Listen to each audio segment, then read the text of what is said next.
Sa kasaysayan, maraming mga presidente sa buong mundo ang nakaligtas sa mga tangkang pagpaslang. Narito ang ilan sa kanila at ang mga kwento ng kanilang himalang pagkakaligtas. Number 5. Theodore Roosevelt.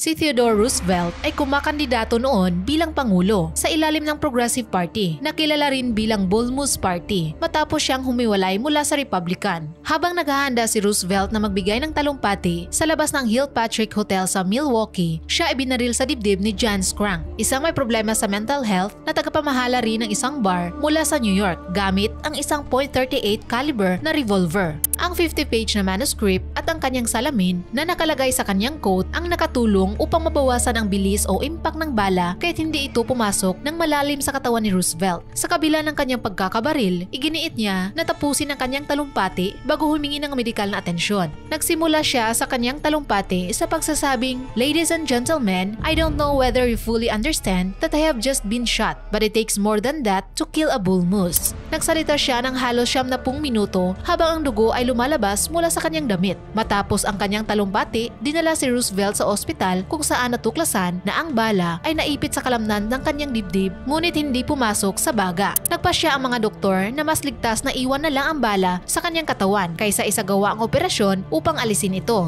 Ayon naman sa suspect na si John Scrank na nagpakita umano sa kanya sa panaginip si former President William McKinley na pinaslang noong 1901 at sinabing si Roosevelt umano ang pumaslang sa kanya at nag-utos na ipaghiganti ang kanyang kamatayan. Nakarecover si Roosevelt mula sa kanyang pagkakabaril ngunit dala-dala niya ang bala sa loob ng kanyang katawan hanggang sa kanyang kamatayan.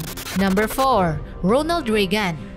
Noong March 30, 1981, si Ronald Reagan, ang ika-40 Pangulo ng United States, ay nasa Washington Hilton Hotel sa Washington, D.C. para sa isang public event. Siya ay nasa labas ng hotel kasama ang kanyang asawa na si Nancy Reagan at ang kanyang mga security. Si John Hinckley Jr., 25 taong gulang na may issue sa mental health, ay bigla na lang binaril si Pangulong Reagan mula sa malapit na distansya. At bakit? Ang kanyang layunin ay upang makuha lamang ang atensyon ng aktres na si Jodie Foster na labis niyang hinahangaan. Isang bala ang tumama kay Reagan sa dibdib na tumagos sa kanyang baga. Ang bala ay hindi agad lumabas mula sa kanyang katawan. Bukod dito, 3 iba pang mga tao ang nasugatan. Sina Press Secretary James Brady, Secret Service Agent Timothy McCarthy at Washington DC Police Officer Thomas Delahanty. Dinala agad ang Pangulo sa George Washington University Hospital kung saan siya ay sumailalim sa emergency surgery. Sa kabila ng tindi ng kanyang pinsala, siya ay gumaling. Inaresto naman si Hinckley at kalaunan ay napatunayang not guilty dahil sa pagkakaroon ng sakit sa pag-iisip. Siya ay pinadala sa isang pasilidad para sa kanyang mental health. Ang pag-atake ay nagbigay diin sa pangangailangan para sa mas pinabuting pangangalaga sa mental health at mga protocol sa seguridad para sa mga public officials. Number 3. Fidel Castro. Si Fidel Castro, na dating Pangulo ng Cuba, ay nakaligtas sa napakaraming tangkang pagpaslang. Narito ang ilan sa mga kilalang pagtangka sa kanyang buhay. Una, ang pag-destabilize ng US sa gobyerno ng Cuba. Pangalawa, ang pagbigay ng tabako na may lasong botulinum. Pangatlo, ang paglagay ng bacilli tuberculosis sa kanyang diving suit. Pang-apat, pagkikipagsabuatan ng CIA sa mga tauhan ng mafia tulad nina Sam Giancana at Santo Traficante at sinubukan ang paglason kay Castro. Pang-lima, paglagay ng pampasabog sa loob ng isang kabibe sa isang diving site na madalas niyang binibisita. Pang-anim, ang pagpapadala ng mga snipers at infiltrators upang paslangin siya. At ang panghuli, iba't ibang exotic na mga lasons na ang ilan sa epekto nito ay ang pagkalagas ng balbas ng Pangulo. Ang lahat ng pagtatangkang ito ay hindi nagtagumpay. Masasabing napaka-epektibo ng kanilang security. Sa kabila ng walang tigil na mga pagtatangka sa kanyang buhay, pinangunahan pa rin ni Castro ang Cuba sa loob ng halos 5 dekada at umatras mula sa posisyon noong 2008 dahil sa mga isyu sa kalusugan. Kung nagtataka kayo bakit gusto nilang mawala si Castro ay dahil sa ilang kadahilanan at isa na nga rito ang pagsuporta niya sa Soviet bloc na siyang kompetensya ng United States sa panahon ng Cold War. Malaking banta kasi ito sa interes ng US.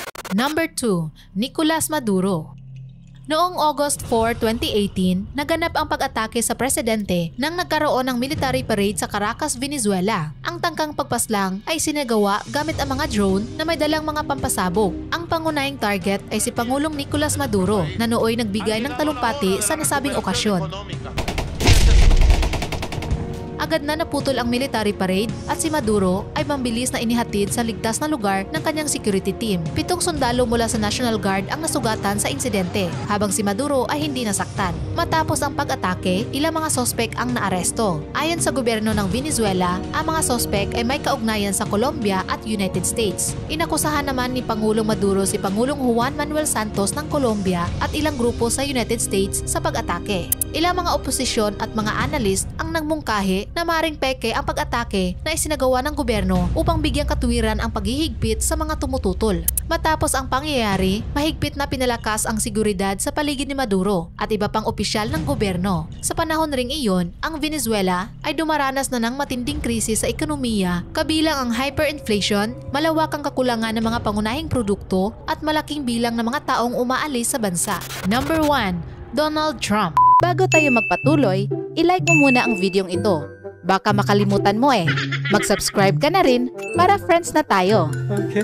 Noong July 13, 2024, binaril si dating Pangulong Donald Trump habang siya ay nagbibigay ng talumpati sa isang kampanya sa Butler County, Pennsylvania. Take a look at what happened.